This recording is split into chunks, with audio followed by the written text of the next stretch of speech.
A top division club in Poland got its license suspended twice in the same season and might be sent down by March administratively. Let's talk about it.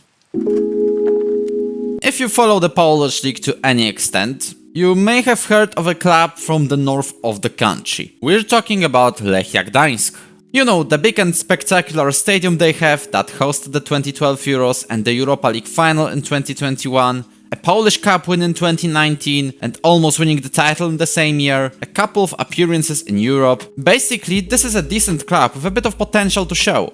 And off-the-pitch issues going on almost all the time. From the ownership changes, through paying massive wages to those wages not being paid at all on time, trouble getting any sponsors. I mean, this keeps going on and on. I found an article which is a recap of every single scandal, problem and trouble of Lechia going on since its reinstatement in the year 2001. Even as small as a release of a motivational book from the club's then captain and a legend, Flavio Pajszon. A link to it is in the description, but it is in Polish, so you might need to use the translator. But in this particular video, I only want to focus on the most recent events that have happened this season so far, because if I went on to make a full video about the fall of the club, it would take at least a full hour. Anyone watching the Polish league to any extent will know that Lechia, regardless of the pitch results, has been in trouble since before I even myself started following this league, which is around 2014. Heck, they even got deducted a point back in 2016 for not paying their employees, players and staff in time. So you can tell this is not a new thing, and it's going way downhill. I even found out the club has not paid the local railway carrier for the transport from the city center to the stadium of its supporters. And this probably shows Lechia was nowhere near a decent situation this season as well, despite getting straight back up to the Ekstraklasa after a season in the second tier. A season they won as well. Sports-wise, it was known Lechia wouldn't fight for anything other than just trying to avoid relegation, and off the pitch, it wasn't any better. In August 2023, a fund by the name of Mada Global from the United Arab Emirates under the management of the Swissman Paulo Urfer bought 95% of the club's stakes. Following the reign of Adam Mandziara, who also drove numerous controversies into the club, this acquisition promised at least some stability of the pitch and the development of the club with a plan.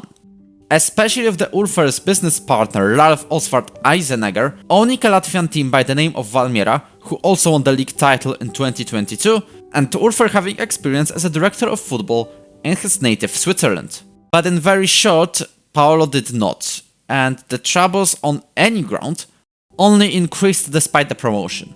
Lechia got their license for this season initially with a transfer embargo and the additional financial supervision from the league, and with a condition to update the Polish FA every 2 months or so on paying off the remaining debts to the players and staff, as well as monthly updates on their financial projections.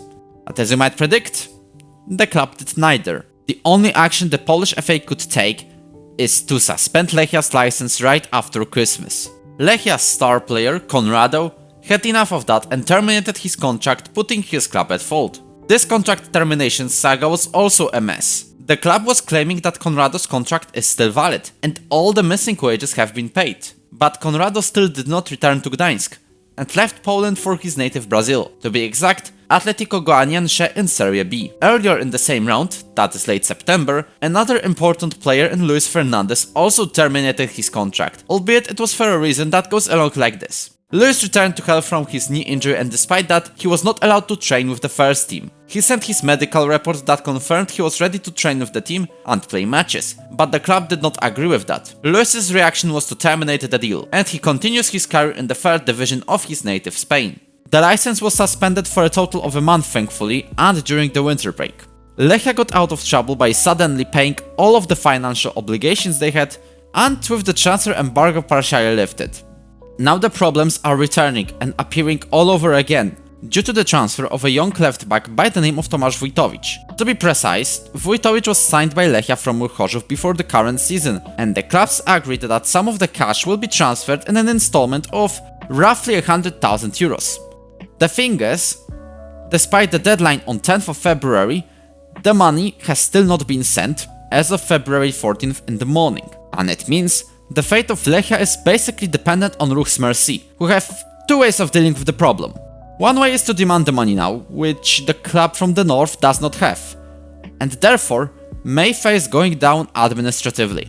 But as we established, the deadline has already passed. So the action the Blues have taken is to not wait anymore and simply demand it. But that cash, Lechia doesn't have, which means Lechia's license was suspended again. Lack of said license automatically is a walkover for Lechia's opponents, and getting free of them equal with exclusion from the league. There's also the other solution, and it is the one that the Polish league encourages, and that is for both sides to agree on, again, delaying the payment.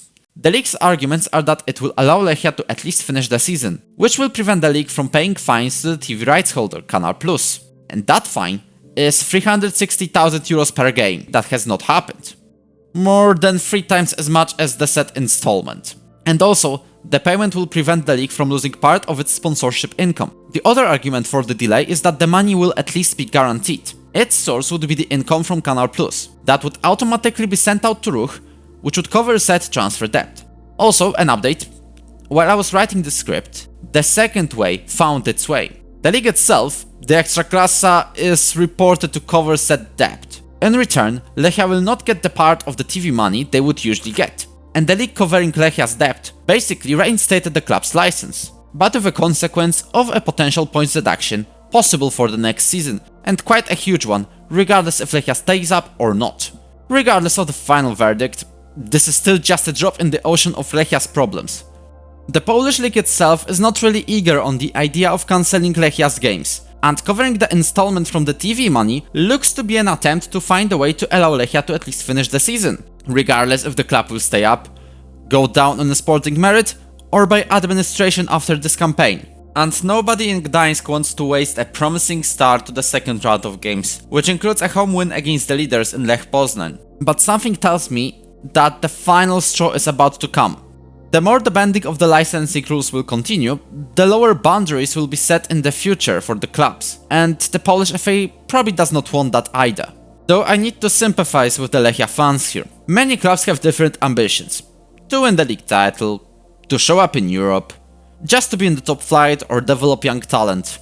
Lechia fans only wish for his team to just work as it should for once.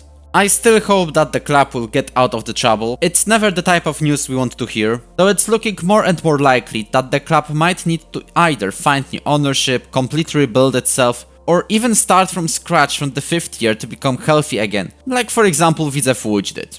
At least I hope you enjoyed this recap of the current situation in this club. If you liked it, the like and subscription buttons await.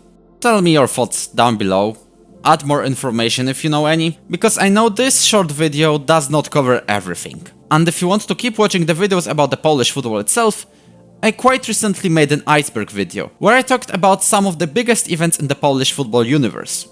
And it is available on your screen right now.